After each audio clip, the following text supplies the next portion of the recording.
Ассалаумағалейкум достар, қалдарың қалай? Жаңа серияны біз Ерекең үй жағынан бастап жатырмыз. Қазір Камриді алып кетеміз. Эвакуатор жолда келе жатыр. Бүгін осы біздің көліктің қозғалтқышын жаңағы ходовой частіндегі жетпейтін детальдарын бәрін салып жүріске қоятын боламыз. Енді қазір мына жерде тұр. Ерекең алдыңғы серияда білетіндей, Ерекең ана қозғалтқыштың жан-жағын бояп, қозғалтқышты салуға дайындап қойды.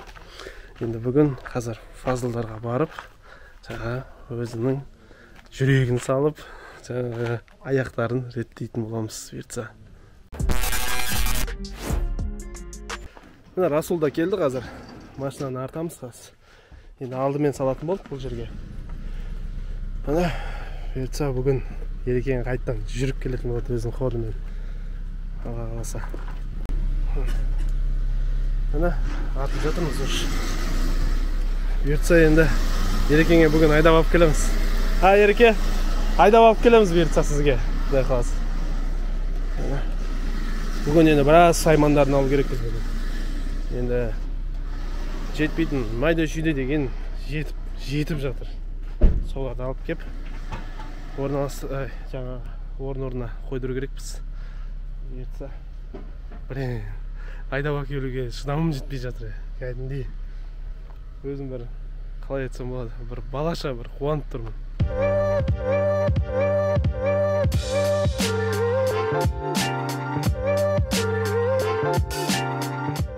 Енді достар, қалай айтсам болады, бір мақтанғаным емес, бір андай өзімді бір ерекше санағаным емес. Әйтеуір шын көңілдің болып атқаннан кейін ба, осында міне Ерекең, Расул, ар жақта Рустам аға, мына жақта Фазылдар деген сияқты өз жақсылықтарын көрсетіп жүреді, жігерлендіреді осының бәрі. Енді бұл жерде, мына жерде көріп тұрған сіздер бар деген сияқты. Енді баршаңыздың қолдауларыңызды мен бәрін көріп отырамын, бәрін оқып отырамын. Енді оған ерекше алғыс.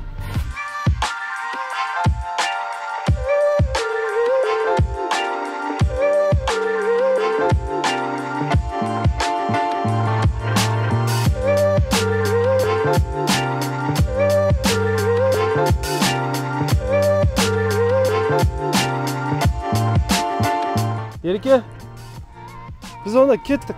Бұйыртса енді кешке қалса айдап алып келем ғой өзіңізге. Болды, заңдап айтам. Хорошо. Жақсы Ереке. Давайте. Достар келді Камри. СТО жаққа келдік. Қазір түсіріп алып, жұмысты бастау керекпіз. Ол достар мына жаққа артып қойдық. Әзірге жігіттер әлі келмеген екен жұмысқа. Соларды күтеміз қазір. Енді телефондарына звондасақ та жоқ. Мастер болған соң осында еркеліктер болады бұлар. Көреміз енді. Бүгін бәрібірде бітіру керекпіз, істеп шығару керекпіз. Қалай, қандай уақытқа созылса да, олар дүйсенбі алып келеді, дүйсенбі бітіру керекпіз бүгін.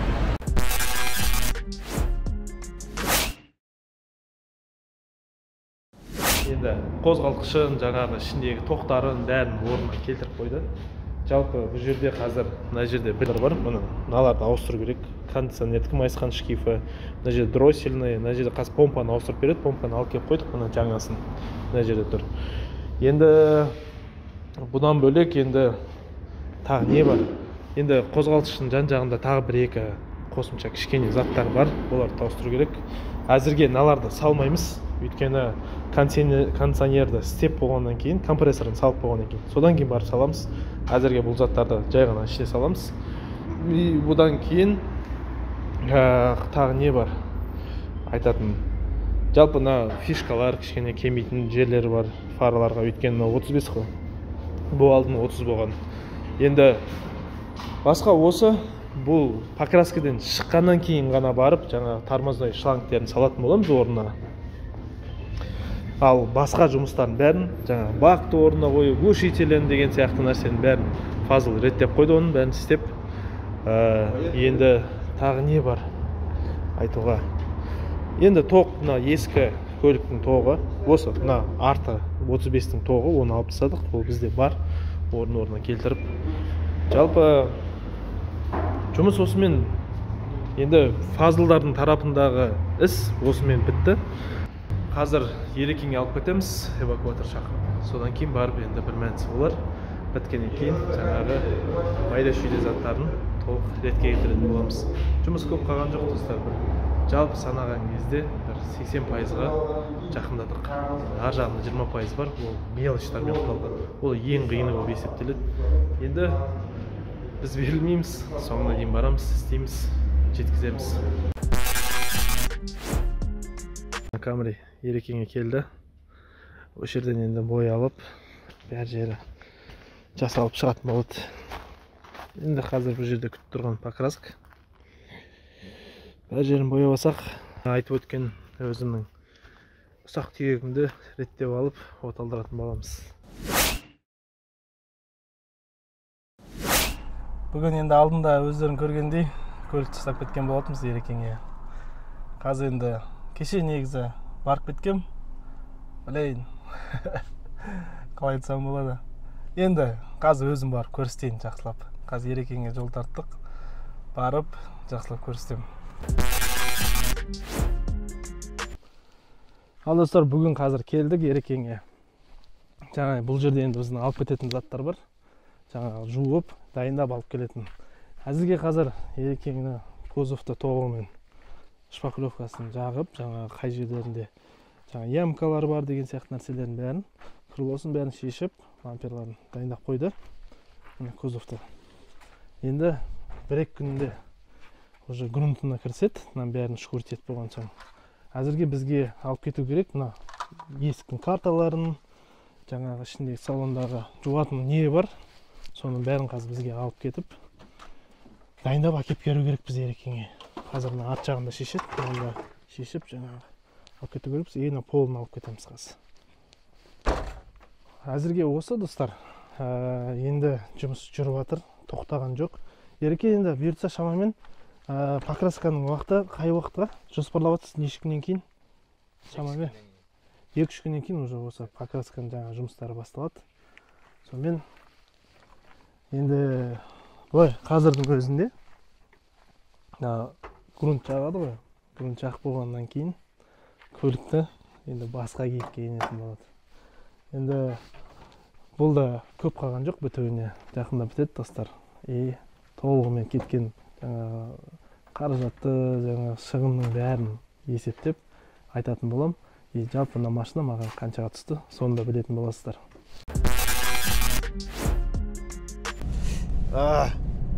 Кішкене ауырып енді дұрыс болып, қазір Ерекеңдікіне қарай шықтық.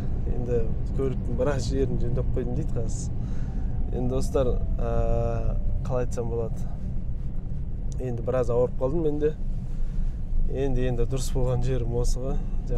Жазып жатқандарға қайта не болып отыр, не істеп отырсың деп, Камри не болып жатыр деген жігіттерге енді аз да болса, қысқа да болса осы видеоны шығарайын деп шештім.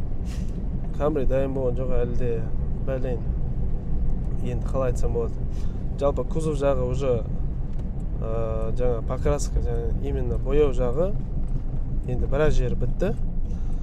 Енді ішін жинау, жаңағы техникалық жағдайын ретке келтіру деген сияқты тағы бір жұмыстары бар. Ол енді ол тез болады. Өйткені ол жерде көп те жұмыс жоқ. Жаңа салон жинау жаңағы деген сияқты. Енді салонның бәрін ретке келтіріп қойдым. Қалай ретке келтірдім дегенде жуып, шайып, тазалап деген сияқты. Салған кезде де өзімізге бір қалай ондай жағымды болатындай деген сияқты. Енді қазір Ерекеңдікіне барып енді көрсетем көлікті. Келді ме? Иә, келдік Ереке. Келді, Ерекең де келе жатыр, шықты.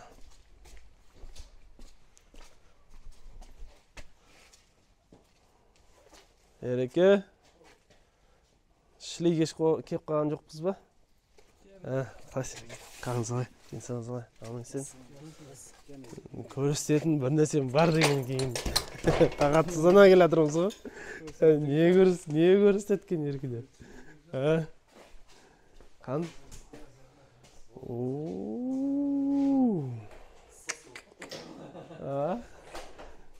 Ау, қапты ғой, Ё-моё. Мына точно биздин камера ма, Ереке? Ауыстырып койгон жакшы. Мынаны караңдар жигиттер. Мына. Ерекең енді арт жағын бастап бояп бастады. Суреттері бар, сәлден кейін оны көретін боласыздар. Қалай дайындалған, қалай істелген. Жалпы мына как раз мына жерден кесілді деп ешкім ойламайтын. Ереке біткен соң мынаны жинап қойдым бүгін. мына жақтарын бәрін ба? Мына достар. Мына жерде өзінің мына несімен не дейді ана бұжыр Ереке не деп айтушы еді? Сондаймен ана жердің бәрі как положено. Түсін қараңыз. Вообще керемет. Блин. Камера вообще камера болды.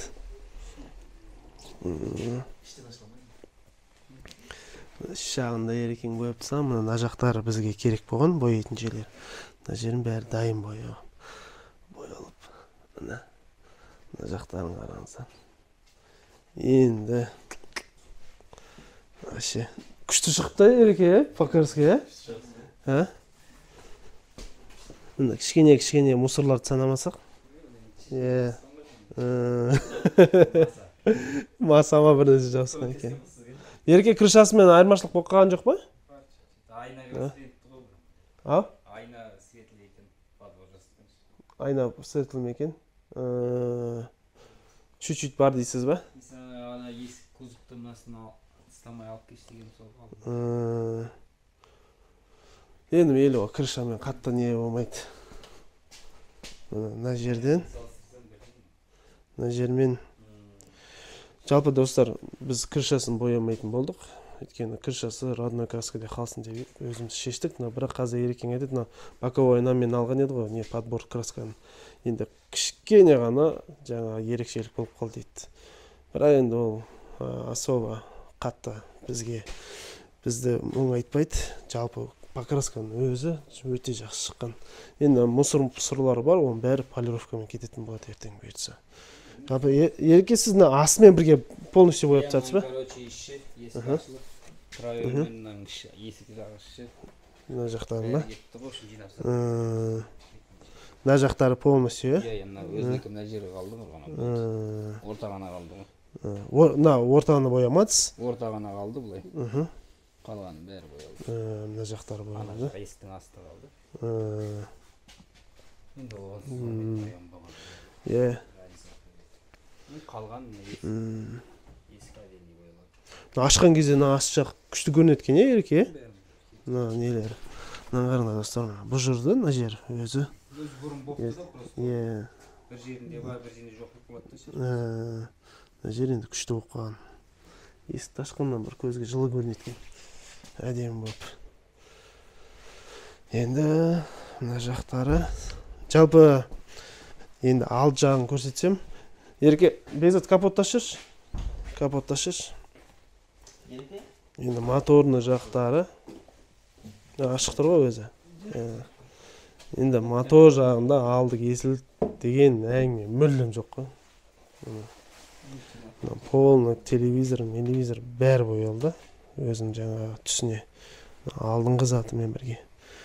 Мына жақтары бәрі. Мына кесілген жері мына жерден, естеріңде болса.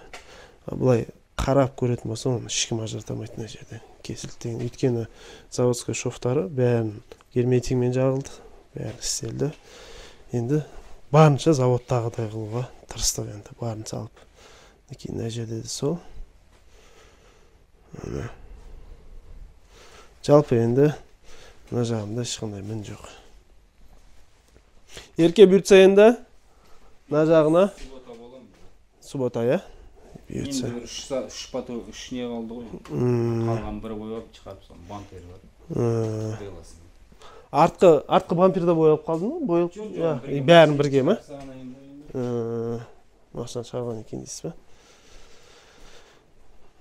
Жалпы осы достар әзірге мына камераның боялған 50% жері боялды. Бітті. Жаңа моторды. 40 ба? 40 деп қойын ба? 40% дейді ерекең боялған жері, біткен жері. Осы қалай қылуға болады деймін да еркең оны. Мынаны жаңадан салып жүрсең болады. Мынаны ма? Алып басқасын. Бұны аккуратно шығаруға болады ма екен өзі? Болады. Еркең оны бүйтсеңші.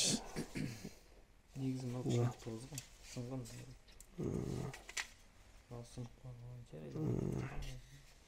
Мынау не қылса? Қара оя жасаңызшы. Мынау ғана серебесті өзі тұрады, мен ауыстыра саламын да. Өзі итак шаршап қойған екен. Осы. Мынау да бір 20-30 мың теңге тұрады, мынаның өзі. Қараға толығымен ойысаңыз, негізі қарада кішкене ашады серебестімен бірге. Мынаның өзін жылтыратып жаңасынан сала салам. Мынау алдыңғы решеткасын айтып отқан жерім ғой. Жалпы достар, тағы Ереке екеуміз ақылдасып жатырмыз, көріп жатырмыз. Енді мына жақтан айтайын, Бекзат жақынан түсір. Енді мақтағаным емес, бірақ айтудан мен де шаршамайым. Енді Ерекең тиянақты жұмыстарын мен өзім риза болып отырмын. Қазір бәр жерін шашып қойған, әр детальды қай жері шешілу керек болса, сол жерін шешіп тұрып бояп, жақсылап істеп жатыр. Енді мен бұлай құр сөзбен емес, жаңағыда іспен көріп айтып жатқан жерім. Мына жерде қараңдар достар, Бекзат бері кел. Мына қараңдар. Көп жерге енді басқа жерде не алмаймын, өйткені біраз жердің малярларын көрдім. Бірақ мынандайда отдельно соған өзінің жаңағы ойымен, өзінің инициативасы дейді ғой, сондаймен өзі істеп, толымен мына жерін оригинал жаңағы дұрыс боялу жерлерін осылай өзі істеген. Болмаса бұны бар ғой, маған қарат. Болса бұны мен Ерекеңе айтқан да жоқпын. Бұлай істеңіз осы жерлерін деп көрсеткен де жоқпын. Ерекең өзінің жаңағы білетін жерімен бәрін осылай істеп келе жатыр. Оған Ерекеңе ерекше рахмет. Мен жаңа айттым Ереке, бұйыртса сатсам сізге бұдан шотал бар. Шотал берем. Сол сияқты. Жалпы кузов енді осы жақында Ереке. Шамамен неше күн Ереке? Бітіп қалған. Субат, осы сенбі күні көліктің кузовы толық дайын болады да, біз жаңағы ішін жинауға, жаңағы ішін тазалап, соның бәріне кірісетін боламыз. Жалпы жаңа Ереке тағы да не ақылдасқан едік, не айтқан едік? Істейтін болып. Біраз әңгімелестік жаңа. Тағы да достар, мына жерде міне мынау дворниктардың темірі, мынау астында тұратын, мына жердегі панельде тұратын несі пластмасс, бұның бәрі боялатын болады. Осының бәрін бояп, Ерекең жақсылап істеп беретін болады. Жалпы былайша қарасаң, енді білмеймін, арнайы жаңа талшынамермен келіп тексерсе, сол кезде біліну мүмкін мына жерден кесілді деп, оның өзі не факт. Но бірақ алатын адамға мен бәрібір айтатын болам, не істелген, не көрген, каналымды көрсететін болам. Одан ол жағынан ешкімнен жасырып, жаңа алдап тығу жағы бізге мүлдем қажет емес. Оны білем, мен қазір астына жазады осындай адамдар. Сен әлі алдап сатасың деген сияқты. Бірақ олай болмайды. Мен қанша видеодан айтып келе жатырмын, бірақ олай болмайды. Так что достар, енді бұл жерде аз жұмыс жасалған жоқ. Өте үлкен объемда жұмыс жасалды. Оның енді жаңа қалай айтсам болады, осындай жағдайға жеткізгенін көліктің ол Рустам аға мен біздің Костоправ міне Ерекең еңбегі. Оған Ерекеңе от души рахмет, Ереке. Өзі кішкене қарапайым кісі, содан кейін камераға да түскісі келмейді ол кісінің. Жалпы мусорының астындағы бұның жаңағы привозной болған соң, бұның артқы лобовой сынған еді, естеріңде болса, мынаның астының бәрі жаңағы өзінің әйнегі дейміз, не дейді? Стеклосын шытынап, бәр жеріне шашып жіберген болады. Оны Ерекең тазалайын деп, қанша қолын жырдым дейді жаңағы. Қолын ішінде қалғандары бар дейді. Оны енді көреміз. Пылесостап уже дайын тұр. Енді бұны химиямен бір тазалап жуып алсақ, сонымен бұл жағы да зың болады. Ал ішіндегі салонын мен жаңағы есіктің карталарын бәрін тазалап жуып қойғам. Енді осының покраскасын біткеннен кейін оны жаңағы келіп осы жерге келіп жинап, осы жерден Ерекеңнің үйінен айдап кететін жағдайға жеткізетін боламыз.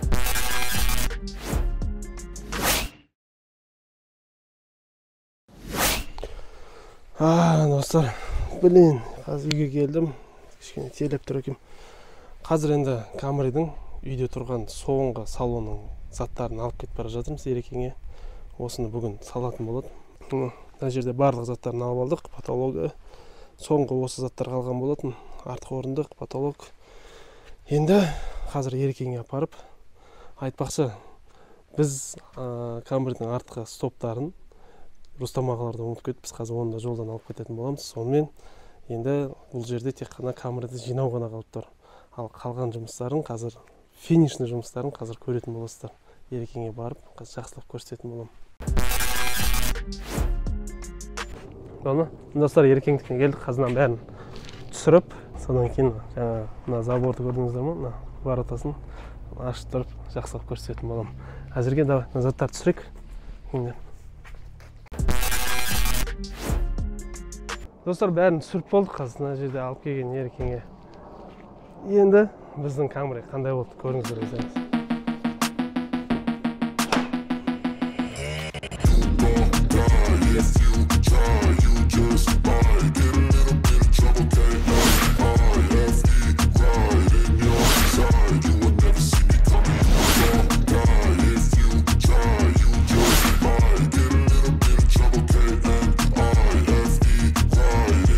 Достар, мана бар көрсететін әзірге осы. Енді шамамен қандай жағдайда екенін көрдіңдер. Енді бұйыртса ендігі серияда толығымен жүргізіп 100%-ға дайындап сіздерге жақсылап көрсететін болам. Осымен серияны бітіреміз, достар. Енді қазірде әлде біраз жұмыстары бар. Жинау, жаңағы ретке келтіру, тазалау деген сияқты. Мотор жақта бір-екі заттар жетпейді. Соның бәрін ретке келтіріп, бәрін істеп, ендігі серияда бұйыртса финишта жолығатын боламыз.